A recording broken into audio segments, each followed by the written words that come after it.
بسم الله. بسم الله.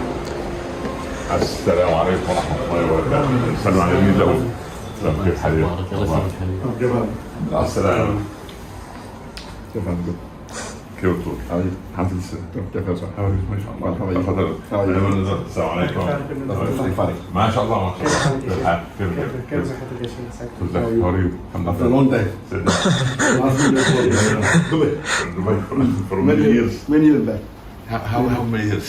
Maybe 14? 6 years. 6 years. Maybe. Well, last time I was in Dubai was... You are good, alhamdulillah. How are you? Alhamdulillah, thank you very much.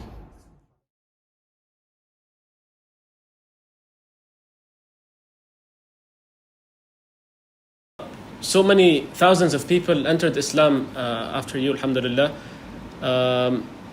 What was the most emotional moment for you? Like one specific story that affected you personally? That's right. Question is small, but the answer is big. I mean, the many incidences which, mashallah, touched my life when non-Muslims accepted Islam. One of the unique was whenever I used to go to Dubai to give lectures, there was a person, Hindu by the name of Rahul. He used to, whenever I used to give public lectures, he used to ask me questions. And he used to ask me one of the most difficult questions. And he said that I know more about Islam than about the management that you're doing, or engineering I think you're doing. So his question was something which was different than the other questions.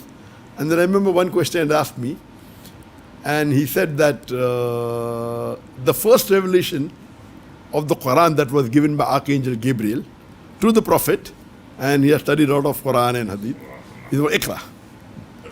And then the Hadith and the Tafsir says that Archangel Gabriel said Iqra, again Iqra. So he's asking the question that what did Archangel Gabriel show to Prophet Muhammad when he said Iqra? Is that document available in the museum? What did he show? There is no record of what did he show. True. When he said, Ma ana biqari, I cannot read. So I told him, you asked a good question. I asked him, that, do you know Japanese? He said, no. I said, did I show you something in Japanese that you said no?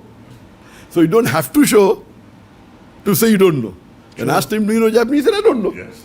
So same way, when Archangel Gabriel asked the Prophet to read, he said, Ma ana biqari. He doesn't have to show something to say that I cannot read. True. So with this much, one of the questions that convinced him, and there were many questions he asked. There were umpteen number of questions. And finally, mashallah, he accepted Islam. Mashallah. Allah gave him hidayah. Do you count, mashallah, how many person entered Islam or no? Then Allah is keeping his Allah is the best to keep his alhamdulillah. حضرتك ايه اكتر شيء اثر فيك في حياتك الدعويه؟ يعني موقف مع شخص من السائلين يعني.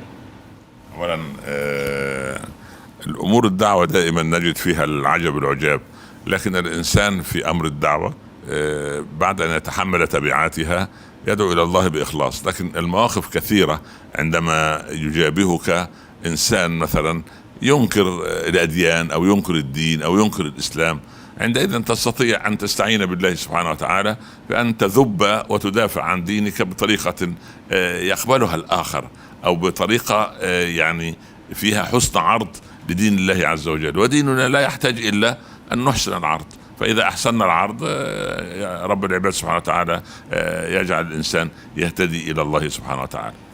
Sheikh, can I ask you a personal question? Sure. How do you spend your day? Like you're a role model to many Muslims, so we want to know, like, how do you spend your day? When you wake up until sleep, like, what do you do? Of course, when I was in India, where we had an organization which was one of the largest Muslim non-government organizations in the world, MashaAllah. where we had more than 500 people working in one office, more than 10,000 volunteers. So there the routine was that I go to the office. And on an average, I spent about 15, 16 hours in a day in the office. MashaAllah. And normally many times come after Fajr.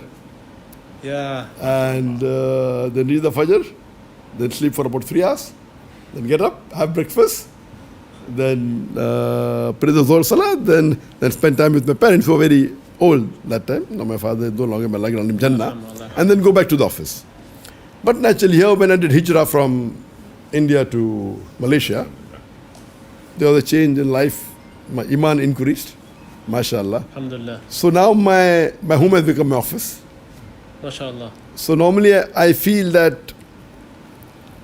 if Allah has blessed you, the maximum time a person should spend in life, in a day, is on salah.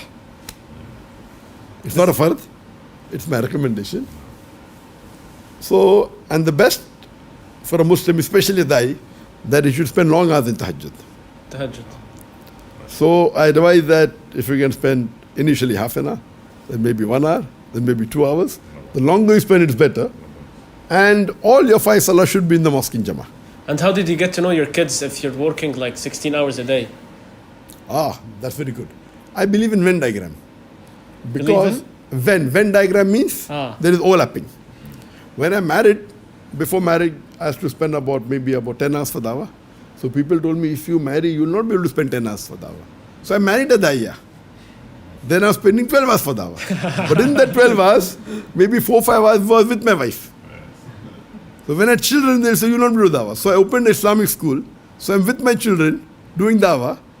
And many a time when we go for lecture tours, whether it be to Mauritius, many parts of the world, Indonesia, all 5 of us give talks. Me and my son, they give talks among the general audience. MashaAllah. My wife and my 2 daughters exclusively in front of ladies. MashaAllah. MashaAllah. So we go out for a lecture tour maybe for 7-8 days. We extend for 2 days and we enjoy the beauty of that country, whether it be Indonesia, whether it be Malaysia. So it's more of a Venn diagram. MashaAllah. So it is 2 in 1 and that's the best. يعني العيلة كلها ما شاء الله الزوجة للنساء وهو للرجال وحتى الابنة ما شاء الله تبارك الله. وعمليا الدكتور ذاكر نايك يمثل الآية الكريمة واجعلوا بيوتكم قبلة، فهو جعل بيته كله بيت دعوة، وهكذا يجب أن يكون الدعاة يقضون كل أوقاتهم للدعوة إلى الله. دكتور ذاكر نايك بهذه الصورة بيجعل هو وأفراد أسرته كله دعاء إلى الله سبحانه وتعالى، ودائما نحن ندعو له بظهر الغيب دائما بالتوفيق والحفظ. وأنا يعني كما قلت أضع في الدعاء في كل صلاة لي أن أدعو له أن يحفظه ويحفظ أبنائه وأسرته، لأنه عبارة عن معلم كبير من معالم الإسلام والدعوة إلى الله سبحانه وتعالى، وهو يدعو على إلى الله على بصيرة ووضوح وبأسلوب هادئ وبسيط وليس عدوانيا، لكن العالم إياه هو الذي يقف بعدوانية ضده. نسأل الله السلامة إن شاء الله، ربنا يحفظه من كل سوء. شاكرين فضل دكتور ذاكر نايك، وأنا يعني very glad to see you today and إن شاء الله ندعو لك وللأسرة الكريمة بإذن الله. ربنا يحفظكم من كل سوء ويطرد عنكم الشياطين الإنس والجن ويوفقك دائما لما تصنعه، ونحن دائما اعلم أن لك إخوة في العالم كله وأنا من أولهم. أنا منبهر بطريقة دعوتك، أتعلم منك الكثير، أدعو لك بالخير، ربنا يوفقك للخير دائما إن شاء الله. لو حضرتك تصف الشيخ ذاكر في كلمة واحدة. لو رآه النبي صلى الله عليه وسلم لسر به. يعني لو رآه الرسول لكان سعيدا به. هذا من عينات الإخلاص التي تسير على قدمين، ولا أزكي على الله. Shaykh Zakir, if you were to describe Dr. Omar in one word, what would you say? One word is difficult. But alhamdulillah, I would say that Allah has chosen him to spread the message of deen through him. So he's one of the chosen person from Allah to spread the deen. Alhamdulillah. What he said about you, he said, if the Prophet was to see you, he will be very glad. Alhamdulillah. جزاك الله كل خير.